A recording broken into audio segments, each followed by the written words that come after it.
The air in Paris Charles de Gaulle Airport buzzed with activity as dawn broke over the French capital. The vast terminal gleamed with polished floors and glass walls that caught the first rays of morning sun. Travelers from all corners of the world rushed to their gates, dragging luggage and checking boarding passes, their faces reflecting varying degrees of urgency and fatigue. Among them walked a man who seemed unremarkable to the casual observer, Ibrahim Traore, dressed in simple dark jeans and a plain button-down shirt, carrying only a small backpack. No entourage, no security detail, nothing that would suggest he governed a nation. His movements were measured and deliberate, his eyes observant but guarded. He had mastered the art of blending in, of becoming invisible in a crowd while seeing everything around him. Ibrahim had just concluded 3 days of diplomatic meetings with European officials, discussing matters of sovereignty over Burkina Faso's gold mines and agricultural resources. The Europeans had arrived with their usual arsenal of economic advisors, lawyers, and corporate representatives, all working in concert to maintain the historic imbalance that had defined relations between Africa and Europe for centuries. The discussions had been tense but productive. Ibrahim had stood his ground, refusing to be intimidated by their credentials or their thinly veiled threats of reconsidering investment priorities.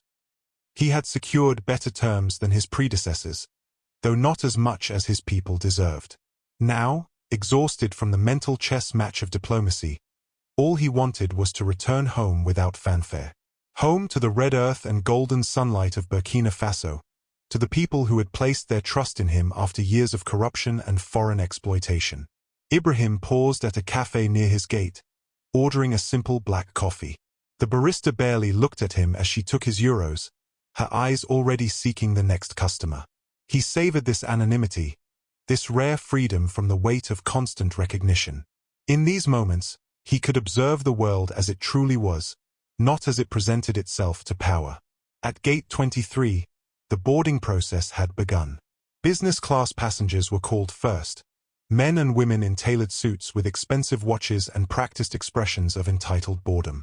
Then families with young children, the parents harried and loaded with toys and snacks. Finally, economy passengers were summoned in groups. Ibrahim waited patiently until his zone was called. He presented his boarding pass to the attendant who barely glanced at him before waving him through.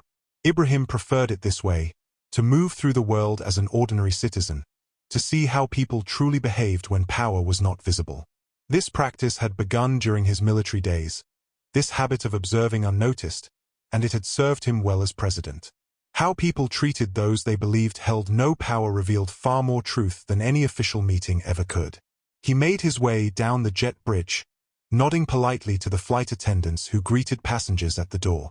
Their smiles were practiced but tired, offering more warmth to the business-class passengers ahead of him than to those in economy.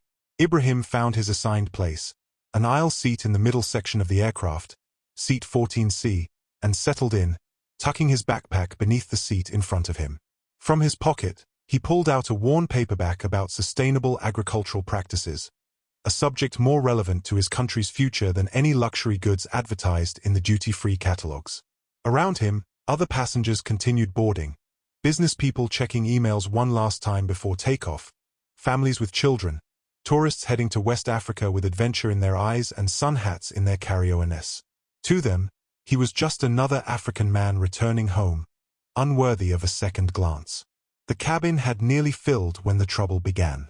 20 minutes before scheduled departure, a ripple of tension traveled through the aircraft. Flight attendants whispered urgently to each other, their professional composure momentarily fractured. Ibrahim observed this subtle shift while turning a page in his book, his military-trained senses alert to the change in atmosphere. A commotion erupted at the front of the cabin as a late passenger arrived, Michel Beaumont, CEO of Ressources Françaises, one of the largest mining corporations operating in West Africa. Ibrahim recognized him immediately from photographs and briefing dossiers. Beaumont's company had extracted billions in mineral wealth from the region while leaving behind environmental devastation and social unrest. He entered the aircraft like a man accustomed to parting crowds, his tailored Italian suit and monogrammed leather briefcase broadcasting his status more effectively than any announcement could. "I specifically requested a window seat." Beaumont's voice carried through the cabin, silencing conversations and turning heads. "This is unacceptable. Do you know who I am?" The flight attendant, Marianne, a tall woman with blonde hair pulled back tightly, materialized beside him with the practiced deference reserved for those deemed important. "Of course, Monsieur Beaumont," she said, her voice musical with apology. "There seems to have been a misunderstanding with your reservation. We are completely full today, but please allow me to resolve this for you." Ibrahim watched as Beaumont checked his Swiss watch impatiently, as if even the passage of time should defer to his schedule. The CEO's face carried the particular expression Ibrahim had seen countless times in negotiation rooms, the look of a man who had never been denied anything he demanded and could not conceive of starting now. "This is precisely why I avoid commercial flights," Beaumont continued, not bothering to lower his voice. "Our private jet is undergoing maintenance, or I wouldn't subject myself to this inefficiency." Several nearby passengers shifted uncomfortably, some exchanging glances of irritation, others carefully arranging their expressions into neutrality. No one spoke up. Ibrahim noted this silent compliance, this collective surrender to the performance of power, the very dynamic he had fought against his entire career. Marianne scanned the cabin with calculating eyes, her gaze skipping over elderly European couples, white businessmen, and families with small children. Ibrahim observed how her attention lingered exclusively on passengers with darker skin. When her gaze landed on him, something in her expression resolved, as if she had found the solution to her problem. She approached with a practiced smile that never reached her eyes. Ibrahim marked how she stood straighter when addressing Beaumont, how she now slightly stooped as if making herself smaller for this conversation. "Excuse me, sir," she said with artificial warmth, her French accent more pronounced than when she had greeted him upon boarding. "Would you mind moving to another seat? We have an important passenger who requires specific accommodations." Ibrahim closed his book slowly, using the motion to collect his thoughts. He had faced this precise moment in different forms throughout his life, first as a student, then as a soldier, now as a head of state traveling incognito. The moment when someone looked at his skin and decided his convenience, his dignity, was expendable. "My ticket is for this seat," he replied, his voice calm and measured, neither confrontational nor submissive. "Why am I being asked to move?" Marianne's smile tightened at the corners. "It would be a courtesy," she insisted, her tone now carrying an edge of impatience, as if his question was itself an unreasonable response. "Air France would be very grateful for your cooperation." Ibrahim felt other passengers watching this exchange. Some looked away awkwardly when he met their eyes, while others observed with undisguised curiosity. No one spoke up. The silence of bystanders weighed heavily in the recycled cabin air. "Why me specifically?" Ibrahim asked, maintaining his measured tone while holding Marianne's gaze steadily. "There are many passengers on this flight." Her smile faltered, the professional mask slipping for just a moment to reveal annoyance. "Sir, please don't make this difficult." Ibrahim felt all eyes on him now. The atmosphere in the cabin had shifted, charged with the uncomfortable electricity of public confrontation. He had experienced this before, being singled out, being expected to yield, to accommodate. The weight of historical inequity hung in the air, unspoken but palpable. In his younger days as a military officer, Ibrahim might have reacted with righteous anger. He remembered an incident from his 20s when a French official had addressed his commanding officer while pretending Ibrahim wasn't in the room. Then, his blood had burned hot with indignation. Years of leadership, however, had tempered that fire into something more controlled, more precise. He had learned that patience was often more powerful than immediate reaction, that strategy could accomplish what emotion could not. "I am comfortable in my assigned seat," he said simply, his deep voice carrying a natural authority that he carefully modulated to sound reasonable rather than challenging. "Perhaps you could ask other passengers." A middle-aged woman across the aisle shifted uncomfortably, clutching her handbag closer as if preparing to be asked next. Behind her, a European businessman suddenly became intensely interested in the safety card in his seat pocket. Ibrahim noted these reactions, filing them away in his mental catalogue of human behavior under pressure. Beaumont had approached now, his expensive cologne announcing his presence before he even entered Ibrahim's peripheral vision. He towered over Ibrahim's seated form, creating a deliberate physical dominance in the narrow confines of the aircraft cabin. "Is there a problem here?" he asked, his tone suggesting that the problem was obviously Ibrahim himself, an obstacle to be removed rather than a person to be respected. Ibrahim felt a flash of recognition, not of Beaumont personally, but of what he represented. During liberation struggles, during coups, during negotiations with multinational corporations, Ibrahim had faced this same expression countless times. The look of someone who believed that certain people existed only to accommodate others. "No problem," Ibrahim replied, meeting Beaumont's gaze with the steady calm that had become his hallmark in diplomatic circles. He neither lowered his eyes in deference nor raised his chin in challenge. He simply looked at Beaumont as an equal, a stance that often unsettled those who expected submission. "I was just explaining that I wish to remain in my assigned seat." A muscle twitched in Beaumont's jaw. His eyes narrowed slightly, unused to resistance from someone he had already categorized as inconsequential. He turned to Marianne with an expectant look, as if to say, "Handle this." Marianne's professional veneer had hardened into something closer to hostility, though still clothed in corporate politeness. "Sir, we can offer you compensation for the inconvenience," she said, her voice lowered as if offering a bribe rather than a service. "Perhaps a voucher for future travel." The implicit message was clear. Your dignity has a price. Name it. Ibrahim shook his head once, a small gesture that carried the weight of centuries. "That won't be necessary." A few rows ahead, a child turned around in her seat, watching the exchange with unfiltered curiosity. Her mother quickly pulled her back, whispering something in her ear. The girl's eyes remained wide, absorbing the scene, learning, Ibrahim thought, about how the world worked, about who was expected to bend and who remained rigid. Beaumont's face flushed with the particular shade of red that came from unaccustomed opposition. "I don't have time for this," he said, his voice rising enough to draw more attention from surrounding passengers. "I have important meetings in Ouagadougou tomorrow. The future of several mining projects depends on me." The irony of the statement was not lost on Ibrahim. Just yesterday, he had reviewed the preliminary proposals for those very projects. Proposals that promised extravagant profits for ressources françaises while offering Burkina Faso a fraction of the true value of its minerals.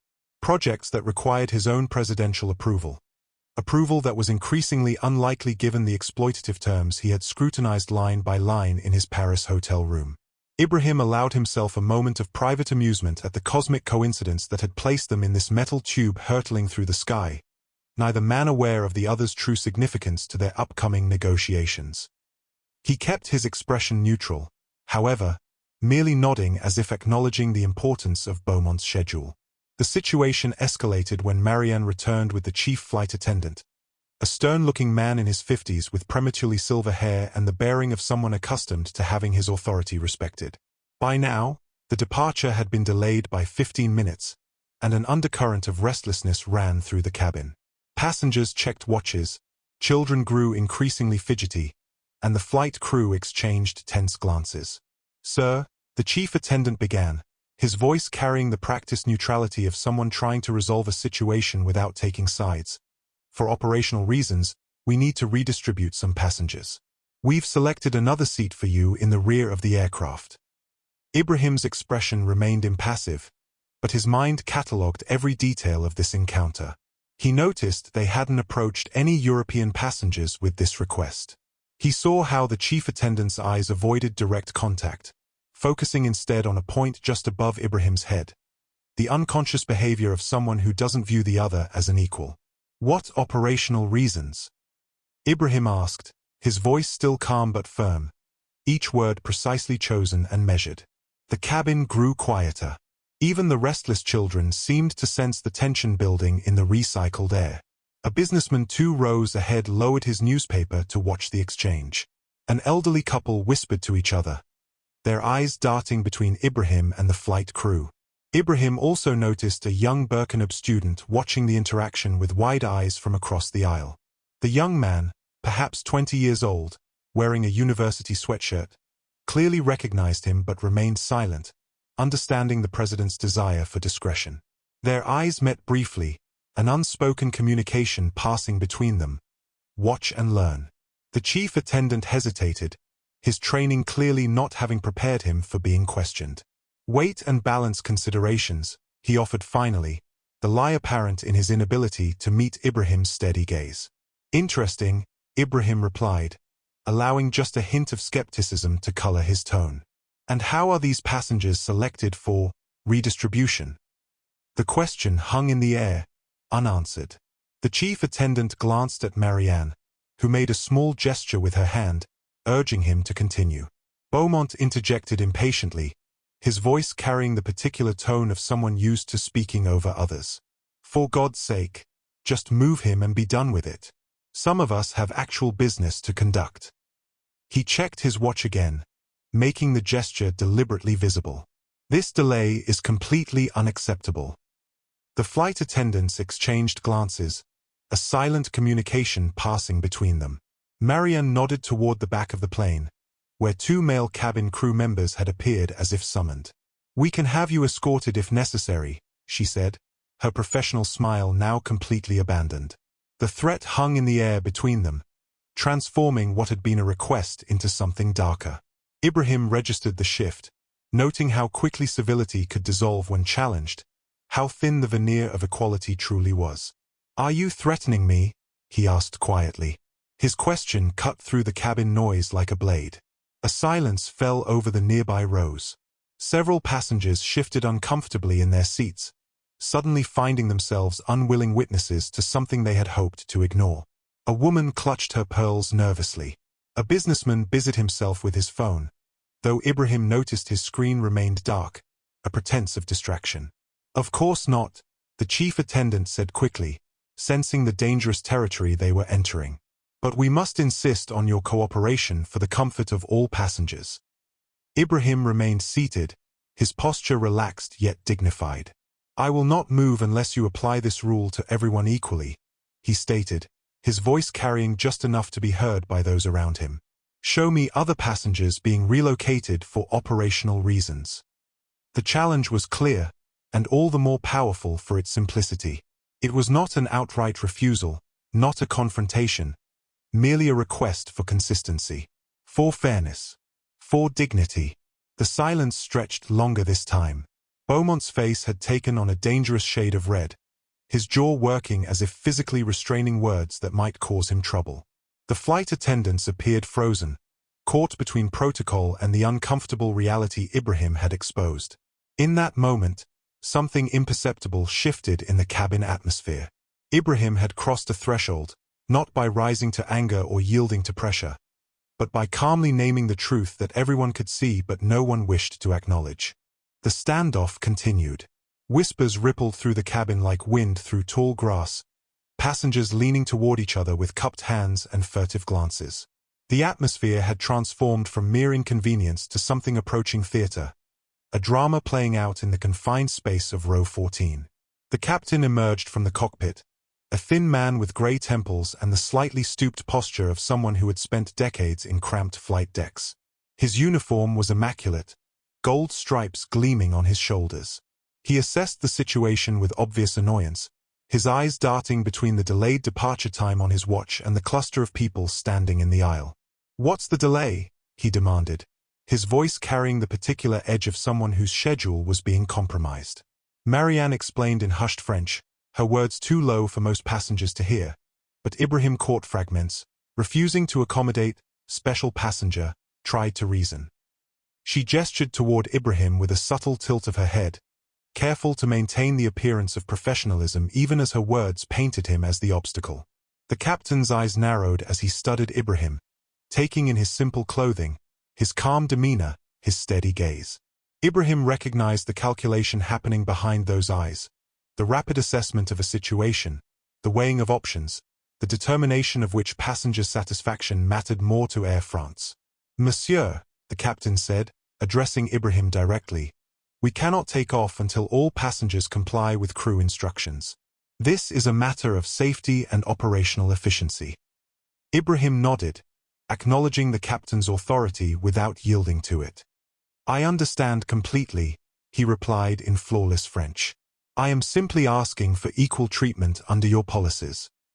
The captain blinked, perhaps surprised by Ibrahim's educated tone or his reasonable framing of the request. Before he could respond, the young Burkina student whom Ibrahim had noticed earlier cleared his throat. "Excuse me," the student said, his voice tentative at first but gathering strength with each word. "But why is only he being asked to move? I've been watching since boarding, and you've only approached African passengers." His intervention hung in the air for a moment, the blunt naming of what had been happening creating a palpable tension. Several passengers looked away, uncomfortable with the explicit acknowledgement of the pattern. Others watched with renewed interest, waiting to see how the crew would respond to this direct challenge. An elderly white woman seated nearby, perhaps in her 70s with silver hair and pearls that spoke of old European wealth, unexpectedly added her voice to the discussion. "The young man has a point," she said, her British accent crisp and authoritative. "I'd be happy to change seats if it helps us depart on time." Her offer created a ripple effect. A middle-aged businessman lowered his financial newspaper. "I could move as well," he offered, though with less conviction than the elderly woman. Ibrahim remained silent, allowing these interventions to unfold without his direction. He had learned through years of leadership that sometimes the most powerful move was to create space for others to speak, to allow a collective realization to emerge rather than imposing his own authority. The captain looked flustered, his script disrupted by these unexpected allies. He glanced at the chief flight attendant, who gave an almost imperceptible shrug. Beaumont was growing increasingly agitated, his expensive leather shoes tapping an impatient rhythm on the cabin floor. "This is absurd," Beaumont snapped, his composure finally fracturing. "I know the ambassador personally. I have direct lines to ministers. This kind of treatment of important business partners is exactly why these countries remain underdeveloped." His words fell heavily in the cabin, exposing more than he had intended about his worldview.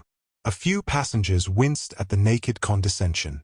The young student's eyes flashed with anger, but he remained seated, watching Ibrahim for cues on how to respond.